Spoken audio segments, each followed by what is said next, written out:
আব্বাজান আরে আসসালামু আলাইকুম। ওয়ালাইকুম সালাম। আম্মাজান আপনি একা? জামাই বাবুজি কই?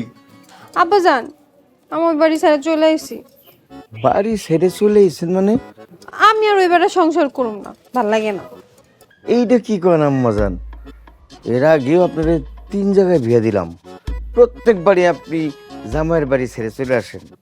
এমন হলে তো চলবে না আম্মাজান। তাই কি আপনি আমার জায়গা দিবেন না আব্বাজান? আরে এইটা কি করেন আম্মাজান? আপনি আমার একমাত্র মাইয়া, এই বাড়ি ঘর জমি জিরা সবই তো আপনার।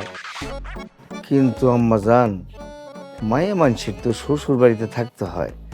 আপনার আমি আর কয়বার বিয়া দিব? ভালো না লাগলে কি করুম, এর লিগে আয় পড়ছি। এমন কথা কইতে হয় না আম্মাজান। চলেন ভিতরে চলেন, বিকেলে আমি আপনার নিজে গিয়া শ্বশুর বাড়িতে দিয়ে আসবো। আপনি দিয়ে আসবেন কেন? সে রাগ করে তার বাবার বাড়িতে আসছে। এখন যদি আপনি দিতে যান, আপনার মাথা নিশ্চয়ই হইব না? আপনি কইতাছেন আমার মাথা নিচু হইব? অবশ্যই হইব। তারে নিতে হইব তোর জামাই। যে পর্যন্ত না আইব উনি এই বাড়িতেই থাকবে। আপনি ঠিকই কইছেন আম্মাজান। আপনার যতদিন খুশি আপনি এই বাড়িতে থাকেন। যেদিন জামাই আপনার নিতে আসবে সেই দিন আপনার আমি পাঠাবো সাথে।